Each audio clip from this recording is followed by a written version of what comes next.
Hi, my name's Jackson Harp. I'm here today with Jade Leamcharaskul, also known as JD Wasabi. We're going to talk about writing music for horror, not only like film and TV stuff, but I think video games is a big thing Yes. you do, right? So, Jade, Yeah, hello, how are you? I am good. It is currently like really hot here in London, UK. So yes, I am actually technically a bit sweaty, but hopefully I don't think you need to know that. But yeah, no, I'm very good. I've just had like a late lunch slash early dinner, so I am fed and watered, and yeah, no, I'm generally doing very great. Oh, How about good. yourself? That's a good start to the day. Yeah, I'm good. I Yeah. can't complain. Also very sweaty. I mean, everyone it's Florida. Everyone just wakes up that way and they go to bed that way. So Yeah. you're in good company. Excellent. Cool. So Jade, tell us a little bit about yourself. Yeah, so I've been a game music composer for about roughly 10 odd years now. Hmm. I've only recently transitioned into full-time work, so now I am the audio producer at Silver Ring Games. It's not I don't really write any music there, so I just mostly look at spreadsheets. But it's still very exciting to still be part of the video game industry. Hmm. So I guess like for this episode in your podcast, I'll mostly be talking about maybe a bit about video game design techniques and how audio works in conjunction with that.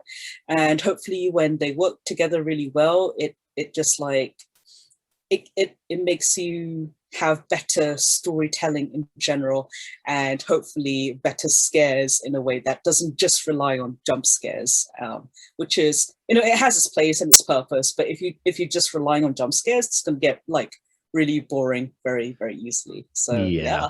Yeah, that and that's, often a really big criticism of Yeah. horror anything really, right? Is the Yes. reliance on jump scares.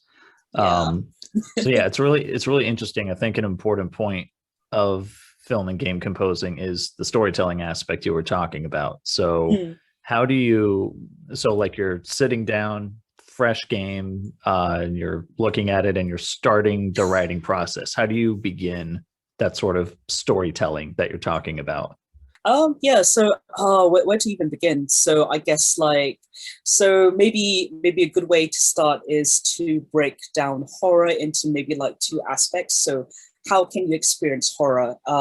One aspect that you can experience horror is through like your biological responses. So like, you start to sweat, you can get like really shaky, you can feel like all the adrenaline running through you, that kind of thing. And I guess the psychological aspects, it's like, you need to be thinking and, be fast on your feet, or whatever, because you don't know what's happening. And when it comes to storytelling through audio and music, we pick up a lot of like audio cues from just the soundtrack that's playing in the background or not. So already it's kind of like already telling us how we should feel, how we should experience whatever's happening on the screen. So yeah, maybe that's like a good way to start it off with, like, okay, are we going more for like a psychological approach, or do we want it more to have more like visceral and physical experience? Maybe that's like a really good way to do it. Then I guess, you're playing around with a lot with what's happening on screen. So you can go into diegetic music or audio sources and non-diegetic stuff. Really play around with that. The other way to look at it is like on the timeline. So do we know what has happened previously? Do Hmm. we need to solidify what's happening now in this current scene, and what will happen in like the next 5 seconds or 20 minutes, or it's probably a bit more difficult in games because it can be like 5 seconds ahead, or like what's going to happen in 5 seconds time, or 10 minutes versus like 200 hours, depending. Yeah. Yeah, yeah. So there's so many like ways to look at it just in the time frame. So you really need to like make sure you give enough time and you can communicate that to the players, or if you're working in film, like the viewers, like you need to give it time for people to settle and then build, or do a quick contrast and flip it around.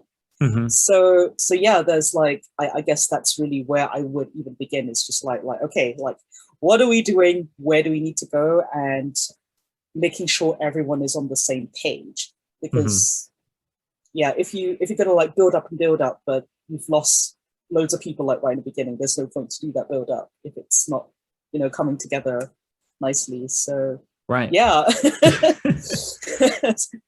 So when Yeah. you're working on a game, do they give you like how does that work? Do they give you an outline of the story, or do they just sort of send you like footage one week and say, "Hey, so this is when the player is getting slaughtered and they need to start over. Like write music for it, please." Yeah, so so the short answer is it depends. And Okay. so the long answer is it's like so if we say like, okay, we know the story, then what makes, I guess, like horror games really interesting and fun is really making use of the design of the game. So again, that opens up another umbrella of like, okay, what kind of game is it? Is it like a point and click kind of game, or is it more like an action orientated game? So you need to, you do need to spend time, at least with the game design right in the beginning of the game. You need to teach, essentially, you need to teach players how to play the game. Obviously, without like here's a 50 page instruction booklet with what you need to do. That's like no one would do that. Right. So maybe like a good example would be like the Silent Hill games. I don't know if you've played Silent Hill. Yeah. Yeah. Back in the Yeah. day, I played Silent Hill too.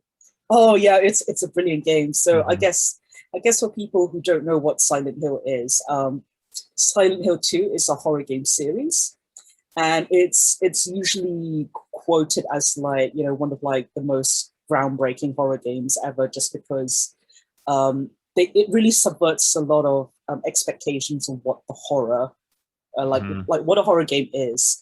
And it is very much based on horror in the sense of where you feel like really you don't you don't feel powerful, like you feel really like depowered. I don't know if that's a word. Yeah, like really um exposed. yeah, exactly, as opposed to like, oh, like say like Resident Evil, where you fight zombies, but you can fight zombies and you have a gun. Right. So that's a slightly different kind of horror. It's more actiony in that way. Mhm. So yeah, with Silent Hill, you can really play around the game design like that. And a really good example is the use of the radio static in Silent Hill. So again, you pick up the radio and it starts playing static, and then you slowly learn that whenever you hear the static from the radio, it kind of tells you like, oh, there are enemies and monsters nearby, so you can get ready to fight. Right.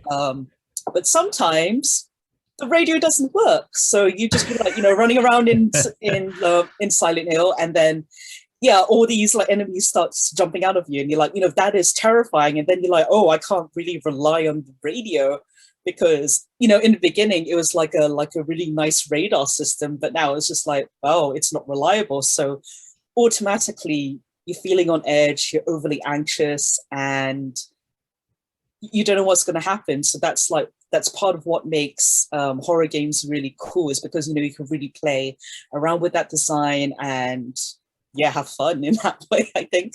Yeah, absolutely. Yeah. So let's back up a little bit to Sure. sort of how you got involved in let's say composition in general, like what got you Yeah, sure. into composing music.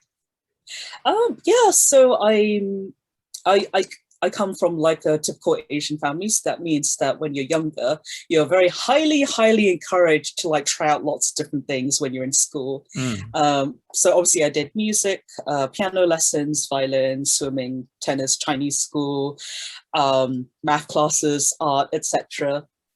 And somewhere along the lines, my dad got a PlayStation 1, and through that, I started playing games. Like I really got more invested in games, so I started playing stuff like Croc and 40 Wings. Yeah. And then my dad, he got me Final Fantasy 7, like the original Final Fantasy 7, and he said like, here you go, I heard it's really good. And then again, coming from an Asian background, it's like, oh, there are 3 CDs worth of games here, as opposed to the 1 CD disc, right? So it's just like, Right. oh, this is a good, long, chunky game.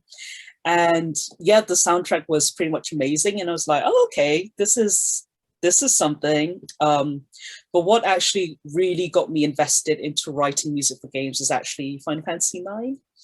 Nice. It's yeah, I think because I was a little bit older than I was playing Final Fantasy VII, I actually understood the story, I understood the characters, and I just had like a really good experience when I was younger, especially when, I don't know if you know the scene in Final Fantasy IX, but it's very anime in terms of the storytelling, but the main character finds out that he isn't who he thought he was. And, you know, he's like pushing all his friends away, just going like, no, no, leave me alone, being really emo. Right. And all his friends, one by one, you know, they come and like try to cheer him up and be like, no, Zidane, you're still our friend. And like, it doesn't matter if, you know, things could have been very, very different, but it isn't. And we trust you and we have faith in you. And the soundtrack playing throughout that scene is a track called You're Not Alone, and I was just like blown away when I was younger to the point where I played through the scene, I was just like, you know, controlling my hand, just going wow. I actually reset the PlayStation so that I could replay the scene again because it's so awesome. Wow. Okay. Yeah, and I was just like oh my gosh, I had goosebumps and I was so invested in everything. And then that's, I guess, when I was younger, that was like when I was really, really thinking about, oh, okay, I really want to take music seriously. I want to, yeah, I just want people to experience that same feeling when they play games that maybe I've written music for. So yeah, that's my origin story, basically. That's a great origin story. It's always Thank goosebumps. you. Yeah. It always Yes. involves goosebumps. Yeah. That's exactly. so sweet. So what got you on the horror train? I've always liked horror. Like, again, I think maybe this is more about my Asian background, because like we like Asian horror is really different to Western horror, I would find. Yeah. So from how I see Western horror, it's like very like, oh, in your face, screamy jump scares horror, whereas especially East Asian horror in general, it's more psychological, slow build up. But also we have a very different, I guess, cultural relations to like ghosts and the supernatural and superstition and all that, I would say. Yeah. Like even now, we as in like myself and my Chinese relatives, we are aware of like, stuff like Ghost Month or the Japanese Obon Festival, where we it's like an acknowledgement of the dead kind of thing, and or Qingming, which is like tomb sweeping day, so we always have that like right at the back of our minds, like even now. Whereas I don't think we get that same kind of relationship if you grow up in like a Western country, like in the UK or States, for example. So already like I feel like quite like, ooh, horror. Yeah. it's interesting in that regard because I have that cultural background, I guess. So maybe that's why I myself am more interested in it. And yeah, and especially in Asian horror in that way, I was just like, oh, like so and so didn't like acknowledge a little tomb thing or whatever, and then like bad things happened. And like to me, that's just like, that could have easily been me in a way, right? Like yeah. So even now when like if I'm walking by like in a park or something and I find that, oh, there's like a bunch of flowers and cards somewhere, I've just acknowledge them, like because also like I don't want anything following me home, right? Even, whether I believe it or not, it's just like I don't want to risk that because I like my sleep. Yeah, no reason to gamble. Yeah, exactly. And especially like I don't know why in a lot of like Western horror, they're like, oh yeah, let's get the Ouija board and play around with it, whereas myself will be like, why? like do you not like to sleep? So yeah, I guess that's why I've always had that interest in it. And yeah, my parents are, we like ghost stories in general, so nice. So it's always been there. Yeah. So from like a music standpoint, did you you spoke earlier how the thing that sort of kicked off your interest in composing was that moment in Final Fantasy IX. Did you have a similar moment with like a horror game or a movie or something where spooky music played and you were like, ooh, like what was that? Kind of. I would still say like, Silent Hill was still like ooh.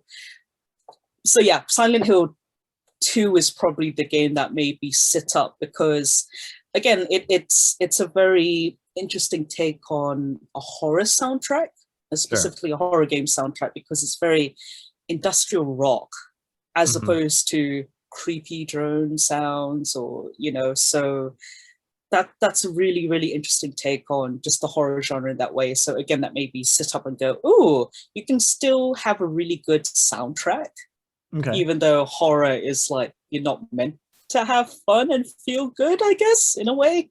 Yeah, that's interesting. You think of good like film scores or something, and you think of like John Williams and Hans Zimmer, where it's very melodic and thematic, and you don't often think of horror that way, but every now and then, it's it was like last year one I talked about was A Nightmare on Elm Street.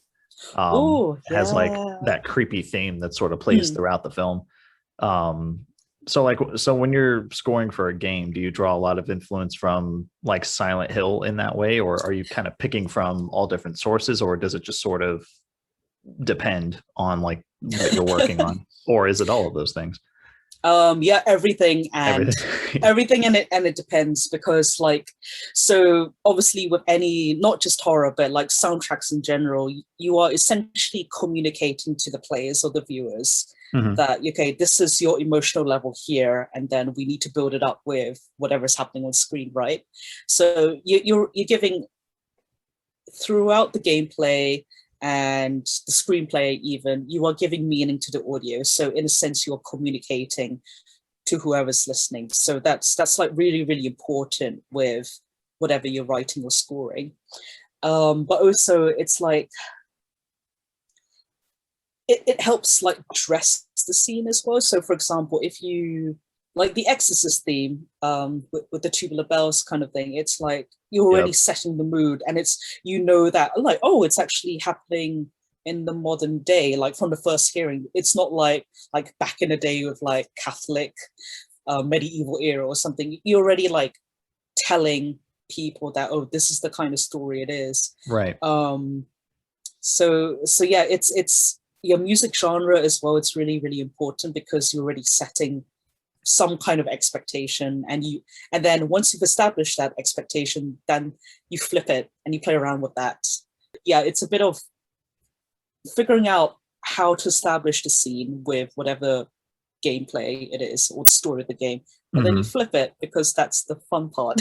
yeah What are some of your favorite horror related projects that you've written for? Oh, it's I've only really worked on like really small projects at the moment, but I guess one of them is actually called Soul Catcher. Just because the developer and myself, we like the same brand of horror, if that makes sense. Yeah. And so whenever we're talking about what needs to happen in the story, and what is happening within the gameplay as well, we hit on the same points of what both of us want to essentially create. So I really enjoyed that experience, just because, again, it's not like, oh, it's just like, strings and stabby sounds. It's very curated towards that game. So yeah, that's my favorite aspect, because it's like, cool, I'm just gonna like draw on all the things that I enjoy about horror music. It's like, oh, it sounds terrible in a way that it's meant to make you feel scared, but it also has like a melody in it. So yeah, that's what I enjoy most, really. Nice. Are you ever like playing a game or watching a horror film, and you hear the score, and then in your mind you start thinking about how you would have done it differently? Yeah. I admit to that. It's I don't know, it's really difficult, because again, it's not like I don't want to like compose a bash as well. I think it's very difficult to communicate things, especially when you're like sometimes you may not have the budget. Sometimes you don't have time. Sometimes you just need to like figure out, okay, who is the core audience for this, and do you just want to like cast a wide net to get your main message across, for example.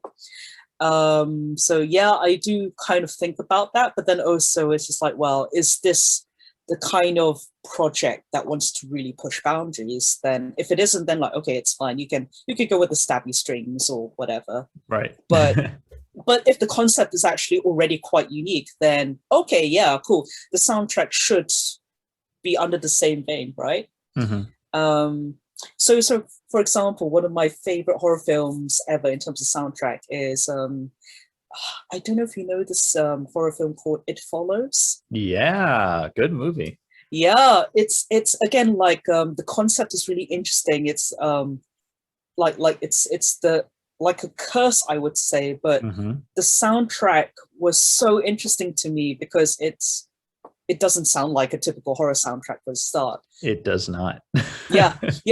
But then also it's like I couldn't place like the timeline that the film was meant to be set in, because they don't show like, you know, mobile phones or anything, but they show like technology that is not like common, I guess. Like, I don't know if you remember the scene where one of the girls is like having this weird shell phone. Yeah. Right? it was like futuristic looking technology, but then everything else looked like early 2000s kind of whenever the movie came out. Yeah, it was weird. Yeah, so I just couldn't stop watching it. I was just like, wow, that's so interesting. So I'm already like really intrigued by the audio and the setup there, and it just worked. And then on the flip side, you get something like the original Poltergeist film. Again, I don't know if you've seen it. Yeah. Oh, yeah. So again, like one of my other favorite horror films, just because the soundtrack by I think it's Jerry Goldsmith. It's just it's just so iconic in that way. And then also I think Jerry Goldsmith also did the Alien soundtrack as well. So what? Wow, that's yeah. So again, even though if it's a horror game or a horror film, you could still have a really good iconic soundtrack. And yeah. When there's a horror score that you don't think works, what do you think? Where do you think the missteps are in the music? Usually, I think. So this is just more like a general sense. I actually do find that sometimes there's almost too much music. It doesn't give time for like silence to settle in, because actually silence is a really, really useful tool when it comes to scoring horror. So the soundtrack and silence, they do need to make sense within the scene or the story. Right. And I think silence is a really powerful compositional tool that you can really play around with. And it also works with the sound design of the scene as well. I think as an audience member, where we watch or play things, we are very, very reliant on the soundtrack, in the soundtrack telling us how to feel, how to react. But the moment there's like silence, it's like, oh crap, this is really awkward. I don't know how to react. I don't know if I'm reacting correctly in the context of the film or the game. Right. So yeah, I think definitely silence needs to be useful, and non-repetitive elements and having more contrast as well. It's that's what keeps us on our toes. And a really good example of this would actually be going back to Silent Hill 2 as well. I was watching a documentary about it, and it was mentioned that the composer, who was also the sound designer, made like hundreds, if not maybe thousands, of different sounding footstep sounds. Oh, because yeah, so when you're playing a game, footsteps is something that you hear constantly, and when it's a constant sound, you just tune it out or whatever after a period of time. However, if you have the footstep sounds and they're all different all the time for an extended period of time, it does keep that anxiety level up. So even little things like that can be played around with, and vice versa. It also works if you have something really constant, like a clock ticking, and then suddenly stops. Right. They're just like, oh crap, something's happening and I don't like it. Right. It's like it becomes white noise, and the minute it stops, it like your flags go up. Yep, exactly. Nice. Can you think of an example of like a movie you watched or a game you played where you thought didn't work. Like maybe it even had potential, but there was too much of it, or didn't utilize those kinds of elements the way it could have. Ooh. So what's quite popular at the moment is movies like The Conjuring or Insidious, Hmm. 1, 2, 3, Annabelle, and all that. So like James Wan for type films, I find that the build up to the scares is actually done really, really well until it gets to a certain point in the film where it just goes really over the top and it's just Mm. constant over the top things like people are flying around the room, there's like blood everywhere or whatever, and it's just like, oh, okay. Yeah, I always switch off at that, always at that cutoff point, and I feel like yeah, it's just constant from Right. that point all the way up to the end of the film, and it's just like, okay, cool, I'm kind of bored now. It that So yeah. that's interesting because Mm. I think it was the second Annabelle movie in theaters, and Ooh, okay, yeah, I remember thinking that it was cool and I enjoyed it yeah. way better than the first one. Oh, okay, I need to watch it Uh, then. but the music I remember being fine until like you said, like the last act of the movie, they were kind of Yeah. hitting you with everything they had. But Mm. then the music would do the same thing where like the strings would do this like kind of wind up with a lot of dissonance, and then it would stop. And Oh, then yeah. but it sort of, unfortunately, it became like a Pavlov's dog effect where every time that happened you were like, okay, so something's going to pop out now. And Yeah. every time it did. um Yeah, yeah. so So it's it became really predictable at that point. right, so it's like you're talking about utilizing silence and like Mm. putting in variety of sounds and everything, and like that's exactly what that needed, was just variety and maybe a little more silence. Yeah. So I don't know, but maybe that's the thing. Like all those, that film franchise, like maybe that's the thing. Just like, okay, you've come here with the scares, you've had that now. Now it's just having fun and just being like, what the heck is going on? Hmm. So maybe that's just its thing now. I don't know. Have you seen the movie Hereditary? Yeah, I didn't like it. That's fair. So that's a Yeah. very, like, you either liked it or I loved it. I mean, it terrified me. Oh, um really? Like, yeah, please tell me why. I'm really curious. I think it was because of it was the build up.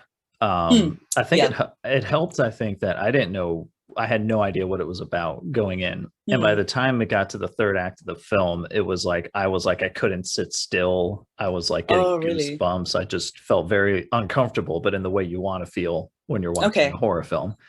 Oh, Um, interesting. but the Yeah. music stood out to me in that one, particularly in the last scene. Mm, So what you were talking about earlier, where it can be creepy, but it can also be really melodic and beautiful to listen yeah. to. And that Yeah. stood out to me. And I was curious if you had any thoughts about, like, I don't know, I guess the music in that film or films like it. Probably not at this moment because I actually can't remember the soundtrack. I guess my thoughts of Hereditary is like, again, like a really, really good build up until it got to a certain point, and I felt that it.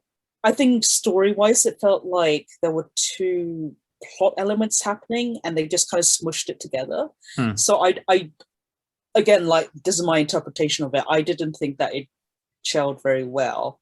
So I was just like why?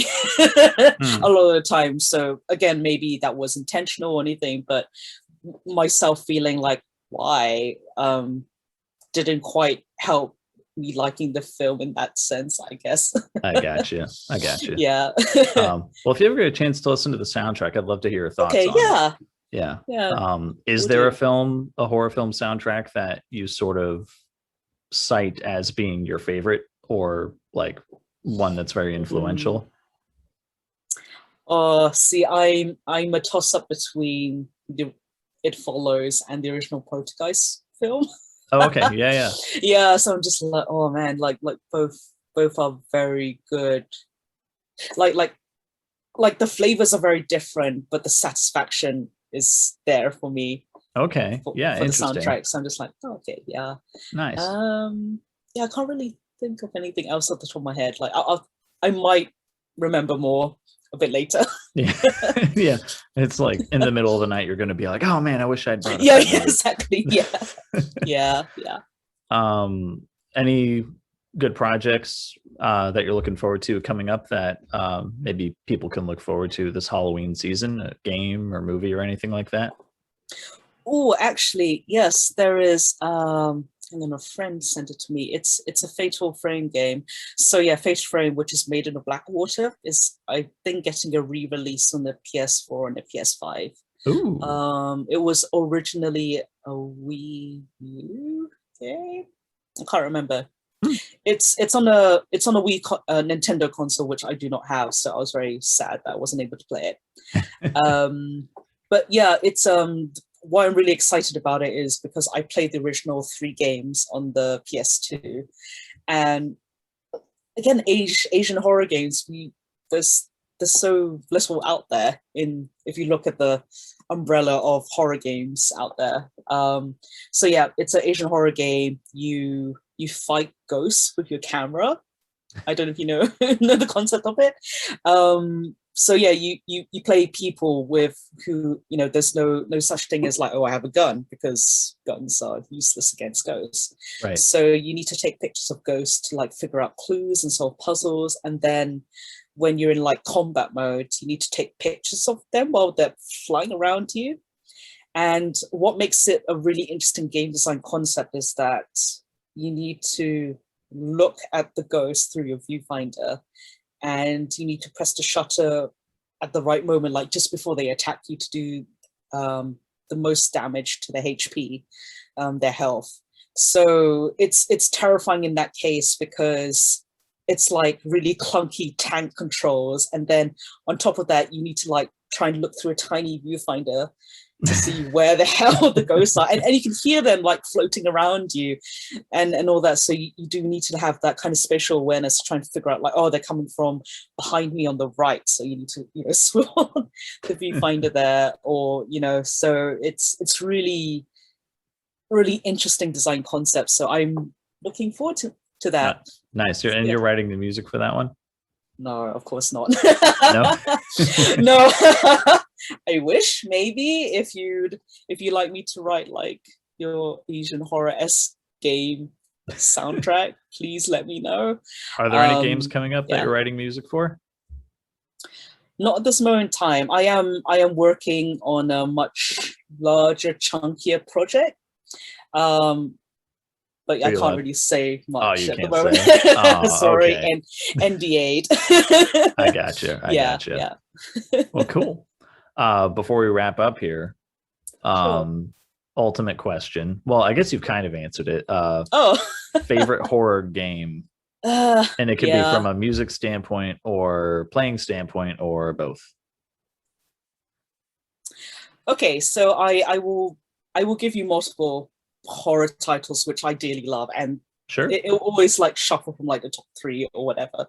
So yeah, definitely Silent Hill, just because of the concept and like really good game design and gameplay in that regard, and a really good soundtrack.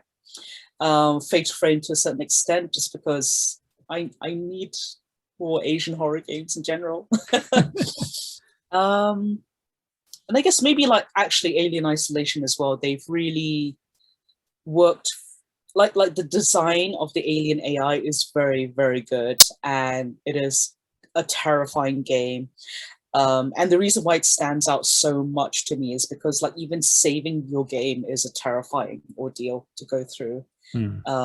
Because so the concept of it is that if you make a noise, you are you're giving attention towards yourself and your location, so the alien will know where you are and will kill you instantly. Yes. So every time you go to save point and save your game, it's like crucially like it's agonizing and slow, because it beeps so loud and it will take its time saving, and you're just like, please, I do not want to die. Just saving my game. So obviously that increases the risk factor of like, should I continue playing and not save and possibly die and lose all that progress, or should I maybe save now and also risk my safety in that regard? So some serious decision making. How's the music in that one? Is it the original Alien movie, the music was very kind of what you talked about earlier. The score in that movie really utilized silence, and then when something intense Yeah. was happening, you got bombarded with like the Yes. score. You know, is the game pretty similar? Again, like, oh, this is so bad. Like, I can't really remember it off the top of my head. But all I can say is like the whole gameplay experience as someone who loves horror is like it was just amazing. It was terrifying, but it was amazing at the same point. Nice. And I think like this is awful because I can't really remember the score off the top of my head. But either way, the experience was, yeah, amazing. And the fact that I can remember feeling so terrified consistently just by saving my game, Mm, that's a good thing, I that is feel. a good thing. No, that makes it for a very memorable experience. Yeah. Well, Jade, if Yeah. people want to find you on social media Mm. or just online, where can they find you? So I mostly live on Twitter, and my handle is at Jade Wasabi. That's the easiest way to contact me. And I guess my website is just jdwasabi.com as well. That's easy to remember and say. Very cool. Jay, thank you so much for the time. I really appreciate it. It was great to talk to you. Yeah, thank you. And likewise, I hope we can have more horror chats soon. I would love that.